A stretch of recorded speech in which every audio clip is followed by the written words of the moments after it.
और चलिए अब आपको बताते हैं कि पूरा का पूरा जो गेम रहा वो बयानों के जरिए किस तरह से सामने आता रहा। जनता की अदालत में जाएंगे, कौन कह रहा है? शरद पवार कह रहे हैं, जबकि उद्धव ठाकरे कह रहे हैं कि राज ठाकरे कह रहे हैं कि ये पवार का पॉलिटिक्स गेम है।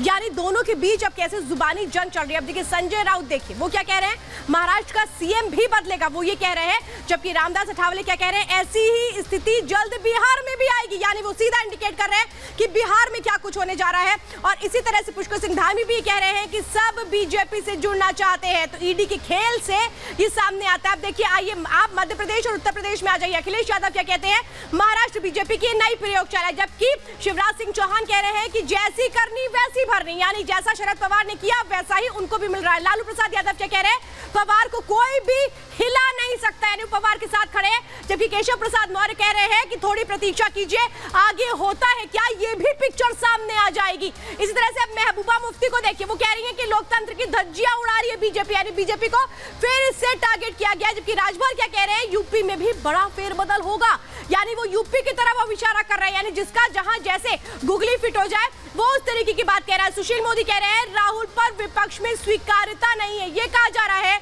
हमारे विधायक एकजुट सपने देख रहा है बीजेपी। अब ये पूरी बातें निकलकर सामने आ रही हैं, लेकिन अब सवाल तो यही है कि क्या आगे भी इसी तरीके की स्ट्रैटेजी दूसरे राज्यों में भी देखने को मिलेगी, ये बड़े सवाल है। और इसी के साथ कई अहम बातें भी साबित होती हैं कि क्या इस पूरे खेल में कोई और भी कड़ियां हैं जो सामने आना बाकी। आप देखिए, समझिए, जो हम लगातार बात कह रहे हैं वो ये कह रहे हैं कि कर्मा रिटर्न्स हो रहे हैं। किसके कर्मा रिटर्न्स हो रहे हैं? समझिए, 1978 में क्या हुआ था, शरद पवार ने भी एक बड़ा उलटफेर किया था, उन्होंने कैसे बगावत की थी उसकी एक पूरी कहानी है, वो भी समझिए। इसी को सियासत कहते हैं, जो करते हैं वो वही वापस भी मिलता है।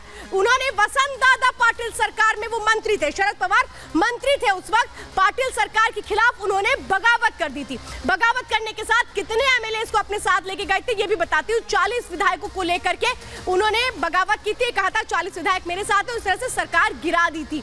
ये वो इतिहास है शरद पवार का। 18 महीने तक महाराष्ट्र के सीएम रहे थे पवार। तो ये पवार का वो महत्वाकांक्षी एजेंडा था जो 1978 में सामने आया। तत्कालीन प्रधानमंत्री इंदिरा गांधी ने बर्खास्त कर दिया था इस पूरे के पूरे एजेंडे को। अब सोचिए, वही कांग्रेस साथ में थी एनसीपी के।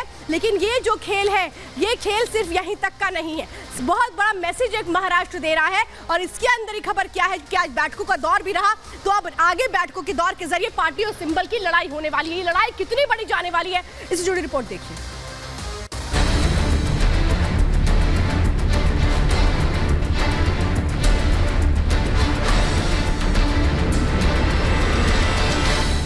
चार साल पहले तक महाराष्ट्र में सियासत की चार धुरी हुआ करती थी, लेकिन शिंदे के बाद अब बीजेपी के पास आ गई है पवार की पावर, जिसने बदल दी 2024 के दंगल की तस्वीर। मैदान में 4 की जगह 6 पार्टियां आने वाली हैं, तो घमासान भी बड़ा होने वाला है। एक और ट्रिपल इंजन वाला बीजेपी, शिवसेना, शिंदे गुट, अजित पवार खेमा होगा, तो दूसरी ओर महागाड़ी की टूटी हुई ट्राइसाइकिल, कांग्रेस, उद्धव गुट और शरद पवार का खेमा। लोकसभा के चुनाव में अभी पिछली बार 4-5 सीटें उनको मिली थी, अभी उतनी भी रख पाए तो बहुत है। पवार साहेबांनी सुद्धा काही दिवसापूर्वी आम्हाला सांगितलं की देशामध्ये तर मोदी साहेबच येणार आहेत प्रधानमंत्री 24 मध्ये सुद्धा। आता जर असं जर आहे तर आपण जे आहे एक सकारात्मक विचार घेऊन त्यांच्याबरोबर गेलं पाहिजे। सियासत का दिलचस्प पहलू एक और है, जहां बीजेपी कांग्रेस केंद्र में सत्ता की लड़ाई लड़ रहे होंगे, वहीं दूसरी ओर 4 दलों के बीच होगी वजूद की लड़ाई। वो कैसे, ये समझ लीजिए। एक और अजित पवार होंगे, दूसरी ओर शरद पवार या फिर सुप्रिया सूले। ये जंग फैसला करेगी किसका महाराष्ट्र में राजनीतिक वजूद बचा रहेगा, मराठा वोट बैंक पर दबदबा किसका होगा। दूसरी 1-to-1 fight Eknath Shinde versus Uddhav Thackeray गुट की होने वाली है। ये जंग बाला साहब ठाकरे की विरासत का फैसला करने वाली साबित हो सकती है। जो भी इस दंगल में शिकस्त खाएगा, महाराष्ट्र की सियासत में उसकी हैसियत उतनी ही कमजोर हो जाएगी। अजित पवार को नुकसान होगा या फायदा, एकनाथ शिंदे के तरकश के तीर काम आएंगे या नहीं, ये तो आने वाला वक्त बताएगा। लेकिन इस सब खेल में बीजेपी को बड़ा फायदा होने वाला है, वो कैसे समझ लीजिए। 2019 में महाराष्ट्र में एनडीए 42 सीटों पर जीती थी। इस बार उद्धव फैक्टर के चलते सीट कम होना तय माना जा रहा था, लेकिन बीजेपी ने इसकी भरपाई अजित के जरिए की। चुनाव में विपक्ष की टूट का फायदा भी बीजेपी को मिलेगा। असली नकली दल में भ्रमित वोटर्स बीजेपी की ओर मुड़ सकते हैं। अजित के आने से बड़े मराठा चेहरे की कमी पूरी हो जाएगी। महाराष्ट्र में कोऑपरेटिव ढांचे में 5 करोड़ सदस्य हैं। अजित की मदद से इस पर कब्जे में भी मदद मिलेगी। कोणी काही करो, आम्ही लोकांच्या जाऊन आमची भूमिका मांडू आणि त्या भूमिकेला त्यांचा पाठिंबा कसा मिळेल याची काळजी घेऊ। माझी खात्री आहे त्यांचा पाठिंबा मिळेल।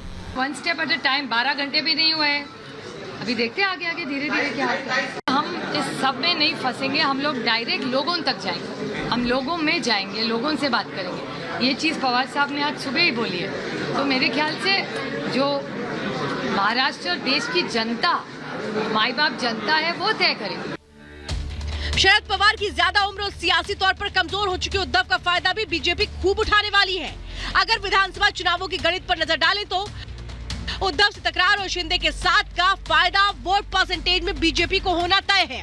माना जा रहा है कि उद्धव गुट का वोट बैंक 4 से 5% तक गिर सकता है, यानी शिंदे 5 से 6% तक वोट बीजेपी के पाले में ला सकते हैं। ऐसा ही कुछ अजित पवार के मामले में भी हो सकता है। बीएमसी के दंगल पर भी बीजेपी की नजर है। एनसीपी में अजित पवार की मुंबई में अच्छी खासी पकड़ मानी जाती है।